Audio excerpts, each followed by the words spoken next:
history in Grand Prairie, Texas. We're pleased to go on site at the Grand Prairie Memorial Library to tape a very special segment, the history tape number 69 of the Deckman descendants. And by Deckman descendants, we mean those that are now living in Texas and in Kansas and in Ohio and in West Virginia and some of the other areas that have come back to Grand Prairie, Texas to help us celebrate the founding of our city of Deckman-Grand Prairie. Grand Prairie was founded January the 2nd, 1863 by Alexander McRae Deckman. And it was this gentleman that we have decided today that we would make him a special salute for that particular founding of the original downtown town site. And now we're just real pleased to have two of his great grandsons with us today, and we're just going to talk and visit with them about some of the things that have happened to them and some of the history and the memorabilia that they have relating to their very famous great-grandfather that we consider one of the entrepreneurs of the time that came to Grand Prairie, Texas on a wagon. The wagon broke down in the Grand Prairie vicinity, and Mr. Deckman very miraculously traded the wagon and the goods and $200 in Confederate money for 239 and a half acres of land now located right in the middle of Grand Prairie, Texas, and the center of that downtown town site is Highway 80, which is our main street, and Center Street in Grand Prairie, Texas. And bless Pat, he did give the T&P Railroad one half of the 32 blocks in his original town site plat if they would bring the railroad through Grand Prairie, Texas. And all of this was a happening. And we are very excited to have the Deckman family with us today. And the elder of the two direct descendants, Alexander, is with us today. And we're so pleased to welcome Bill Deckman and his wife, Hazel. Welcome, Bill. Nice to be here. Wonderful. And Hazel, you are wonderful as a helpmeet to see that we pull this act together and that you came along today with us. Thank you for having me. I'm having a great time. And how have you found Grand Prairie, Texas, how it has grown, Mr. Bill? Well, I'm amazed, just truly amazed. I had no idea. I thought we was going to come in a little one-horse town, and here I find that we've got quite a city. You think we have two horses now instead of one? It's quite a metropolis. Yes, it is. That is wonderful. And we're going to scoot across the way over here and get the other great-grandson of Mr. Alexander McRae Deckman, and that is Mr. Jim Deckman. Welcome, Mr. Jim. Thank you. How are you today? And Mr. Jim, where do you live now in Texas? In Gonzales, Texas. All right. And we failed to tell that Mr. Bill lives in Brazoria County. In what little area? Into the Freeport area, down near Dow Chemical and some of the other good stuff that's happening. Smell it every day. That's wonderful. Okay, and Virgie, we're so glad to have you with us as a Deckman, not by adoption, but by marriage. Very happy to be here. That's wonderful. And Virgie, what do you do down in your wonderful place of Gonzales? Well, we own a ranch, and I'm a retired dance teacher, and my daughters operate 4 dance studios. All right, and I believe that you gave up all of these good recital preparations to come up here and be with us today for the parade in Grand Prairie, Texas. Sure did. That's wonderful. And now to the senior member of our group today, Mr. Dwight A. Deckman, who is a distant, probably cousin to Alexander McRae Deckman, and living in Fort Worth, Texas. Welcome to Grand Prairie. Thank you very much. I'm glad to be here. How long have you lived in Fort Worth, Texas, Mr. Deckman? Well, I came to Fort Worth first in 1934. Good. From Houston. I was transferred from California in 1933, and I lived a year in Houston, and then transferred to Fort Worth after that. All right, and you have some famous children. I know that we have one of your daughters here with us today. I have a son and a daughter. And my daughter has 2 girls, and my son has 3 boys. All right, now would you like to tell us your son's name and where he lives? My son is Don Deckman, and he lives at the present time in Charleston, West Virginia. All right, now name me his 3 children. Would you do that for me? And his wife. Yes, his wife's name is Alice Jonine Deckman, All right. and his boys are David Deckman. He's living at the present time in Boston. And next is Kenneth, and he's living in New York. And the next is the son of Jim. He's a junior in the University of Texas at Austin. Yeah. And Jim was supposed to be with us today, and he may be here for the parade. We're looking forward to meeting that young man. He's supposed to be here. He was supposed to be here with his girlfriend from Dallas. All right. Now, we're going to meet your daughter, Mrs. Janice Deckman Mondral. And welcome, Janice. Hold it. Thank you. I've enjoyed being here. Good. And tell us where you're from now. I'm now from Columbus, Ohio. All right. And what do you do in Columbus, Ohio? Well, we have just recently moved there, All right. and we're restoring an old house that's 103 years old right now in an historic area there. That sounds very wonderful. How wonderful. And it is so great for you all to be with us today. Now, let's get back up here to Mr. Jim. Mr. Jim, what do you do for a living down in your wonderful area? I'm a building official for the city of Gonzales. For the city of Gonzales, a building official. And what does that take you into doing, young man? It's the code officer. And thank you for the young man. It's enforcing the Southern Building Codes. In other words, you're in code enforcement for the city of Gonzales, and that is really heavy, isn't it? Okay. Get sticky at times. All right. Now, you have a photograph with you that we'd like very much for you to show and tell today. We have never seen a photograph of the founder of our city of Deckman, Grand Prairie. And that is so exciting. Tell us about that photograph. Well, this is a photograph that my mother handed down to my brother and myself of McRae Deckman. But on behalf of my brother and myself, we thought we would donate it to the city of Grand Prairie for their archives or what have you. Oh, that is so exciting because there is no one I know in Texas, even your children, that would appreciate having the founder of our town's photograph, because we've looked for all of these years for one, and we're so pleased. And as your mayor pro tem, as well as your person that's doing the interview, we are delighted to accept this, and we may do this acceptance even more formally this evening when we have a small dinner honoring the Deckman family. And if you would bring that at that time, the mayor will be present, and we'd like for you to present that to the mayor, you two gentlemen. Would you do that for us? All right. Now, let's scoot across the way here and get back over to Mr. Bill. Bill, what do you do for a living? Right now, I'm a retired golfer. A retired guy, and you're not very retired, because I know that we've arranged a golf game for you today, or for Sunday morning at 8 o'clock at the Grand Prairie Municipal Golf Course with Buck Smith, who is a retired assistant superintendent of the Grand Prairie ISD. Is that all that Hazel will let you do? Oh, no, I do quite a bit of fishing right off the pier in front of the house. All right. Now, tell us where you live, maybe near some lake or Resaca or whatever, and where you worked before your retirement. I did basically my work in Houston. Then I retired to Bezoria, and we live on the Bernard River, which is a very historical area, as well as Grand Prairie. And right now, I'm a retired fisherman and golfer. That's all right. What did you do for a living all the time that you were living down in that area? I was in home improvements and general construction. All right. Did you, by any chance, were you born in Texas? Dallas, Texas, at 5202 Prairie Avenue, in the home of E.S. Deckman. And now, give us your mother and father's full name, including your mother's married name. Would you do that for us? My father was E.W. Deckman Jr., Sr., and my mother was Lorraine Eiley Flesher. Fletcher. Okay, we're going to get back over here to Mr. Jim again.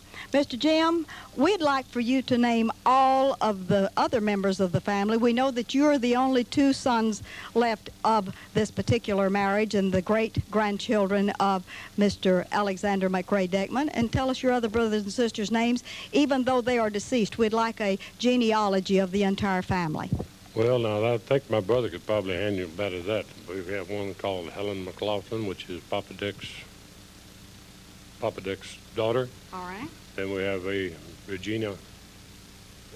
Georgiana Deckman. I don't know her married name. All right. And I believe that Renee May. I believe all three of these are still alive. I do not know. I haven't had any contact with them since my father passed away 3 years ago. All right, let's get back over to the other side then. Bill, give us a little bit more genealogy of anything that we've left out about the Deckman. I don't know whether Margaret, that was the oldest girl of the S. Deckman. I don't know whether she's still alive or not because she was quite feeble and elderly the last contact we had with her. And Georgiana lives in Dallas. All right. Helen lives in California. And Rena May, Tennessee.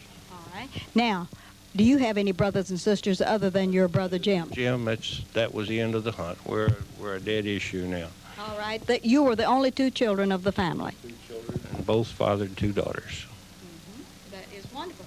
All right. Would you like to, let's get back here to Hazel. Let's let her talk about your kids. Hazel, tell us about the kids that you and Mr. Bill have. Would you do that? Well, I'd be happy to. We have two lovely daughters. Our oldest daughter, Pamela, lives in Albuquerque, New Mexico with her husband, Darrell. And what's their last name? Phelps. All right. And her husband is from Beaumont, Texas, so we're still keeping the Texas tradition going. All right. And they have no children, so we are grandparents to polo ponies and dogs from them. That's good. That's a fairly good substitute, isn't it? Oh, we have a lot of fun. We're out there with them and playing with their horses and their dogs. Now, are you retired also, as is your husband, Bill? Yes, I am. I retired 3 years ago. I had done secretarial work, and 3 years ago I decided it was time for me to hang up the typewriter. That's wonderful. That's just wonderful. It's good. We have another daughter. Oh, tell us that. Don't leave out my younger daughter. Yes, let's talk about that younger one. She might get her feelings hurt. You bet. Well, she and her husband live in Houston, Texas, where both of our daughters were born. And she has just recently remarried and has given us another granddaughter. Up until January, we only had one granddaughter. But now we have two. That's great. And did you name them? No, she did. Well, she named one, and the other one was already named. On this tape. Will you do that for me? Sure. Our granddaughter, our first granddaughter, his name is Erin Berry, and our second granddaughter is Abby Leachman. Janice, would you tell us a little bit about your family, since Mr. Dwight Deckman is your father and Don Deckman of Charleston, West Virginia is your brother. We'd like to know a little bit about your family, since Mr. Dwight has given us about Don. My husband's name is Bill. He's an architect. We have lived most of our married life in Houston. We just recently have taken a move to Columbus, Ohio, where he is with another architectural firm there. We have two daughters. Our eldest daughter is a librarian and is in Houston with the A-Leaf School District. And our youngest daughter recently married in December and is in Denver with her husband, Randy Smetter. And he is an accountant there in Denver, and my daughter works for an investment firm in Denver. And she just graduated from the University of Texas. That is wonderful. And now let's get over here. I know, Virgie, that you're going to tell us something exciting about your family, your personal family, that you and Jim share, okay? Okay. We have two beautiful daughters. Midge, our oldest, Midge Deckman Pish, is married to Jimmy Pish, and they have three children, two boys, Kurt and Dusty, and a beautiful little daughter named Courtney. And then our youngest daughter is Jimmy Lee Deckman, and she also resides on our ranch. Both of their homes are on our ranch, and we're very close together all the time. I'm a good babysitter. And Jimmy Lee has 4 dance studios, and Midge and I both help her out. Wonderful. That is super duper. All right, now we're going to get back down to where the rubber meets the road one more time. Is there anything that you'd like to say, Mr. Bill, about your illustrious great-grandfather without tearing down all the good stuff I've built up about him? Well, there's no question he had a lot on the ball, except he must have been awful free of heart, because it looks like he gave away a great deal. And name me some of the things you think that he gave away. Well, properties is always a great holding, even to the railroad, and they probably had all the money there was to begin with. But I just wish he used a little better judgment. All right. Can you tell us where Mr. Alexander McRae Deckman is interred, where he is buried? No, ma'am, I cannot. Does anyone in the family know? Not to my knowledge, it hasn't come up. All right. Well, that's... Before our time. I knew it was a little before your time, but I thought maybe the death records might have been preserved by the family, or a family Bible, or something like that. And He returned to Nova Scotia several times, but I don't think he was sent back there. I see. It was right here in Texas. Probably right here in Texas. If we could find his death date, then we could find for sure where that happened, and we'll probably research the archives down in Austin, Texas, and maybe come up with some of that good stuff. Telling, might just do that very thing. Okay. All right. Let's get back over here one more time to Mr. Jim. Mr. Jim, before we start in on Mr. Dwight in the middle here, which may take us a little while to let him tell all of those good things in our final minutes, is there anything else you'd like to say about this wonderful man? I know nothing about the gentleman other than he must have been quite a rounder, because according to what I've seen, he's on the go continuously. He had to be a good-hearted man to give away what he'd give away, and like I say, everything I've heard about him is good. Wonderful. I didn't know the man personally, but if he's anything like my grandfather, he's a pretty good old fellow. Well, give me your grandfather's name. E.S. Deckman in Dallas. He worked in the tax office up there for 40-some-odd years. He lived at 5202 Prairie Avenue in Dallas. Wait just a minute. What was this? He is buried in Dallas. Papa Deck is. Papa Deck is buried in Dallas. Wonderful. Okay, let's get down here to Mr. Dwight Deckman. Mr. Deckman, coming over from Fort Worth and being one of the generation that's just a little bit older than I am, tell us your views on the Deckman family and some of the things that you would like to put on this tape about the Deckman. Well, my branch of the family was mostly started originally in Nova Scotia. He lived there several generations, and then my father's generation was the 4th generation, and they had a family of the oldest.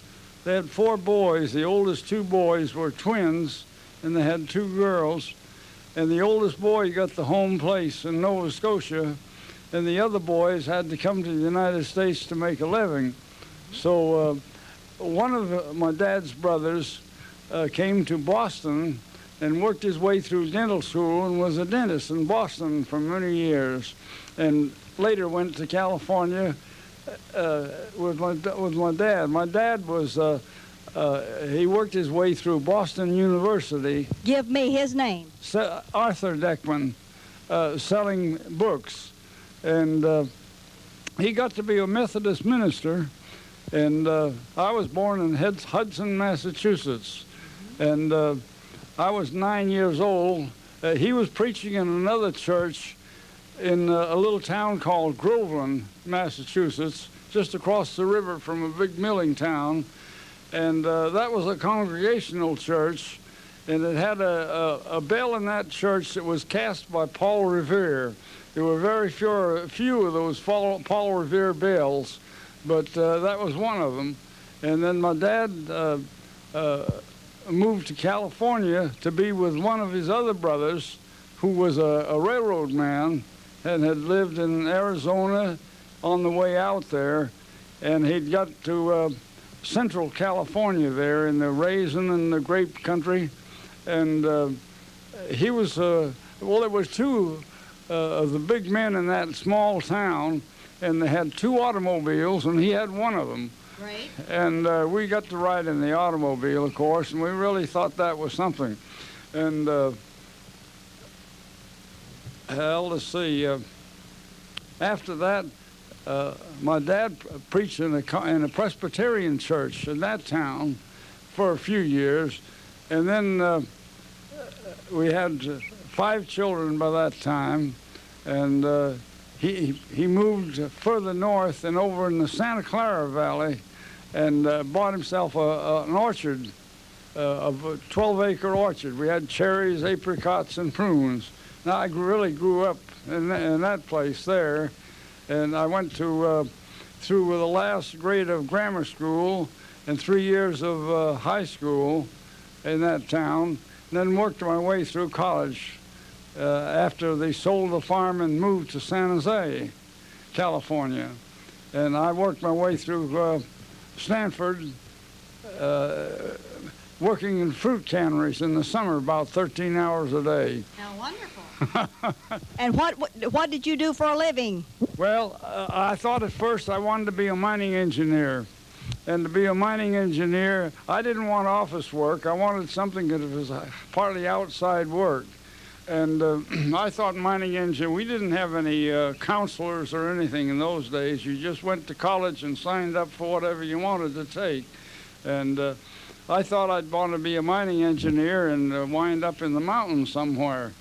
But I finished my 4 years of geology, and then I was supposed to go back and take 2 years of mining, and that's when you got most of the mining and the 2 years of graduate work. But one of the college professors got another boy and myself a job in near Los Angeles with 3 oil fields that were starting down there. And there was 3 boom oil fields, Signal Hill, Huntington Beach, and Santa Fe Springs were going at the same time. And there was a lot of excitement there, and quite a few mining engineers that I got acquainted with.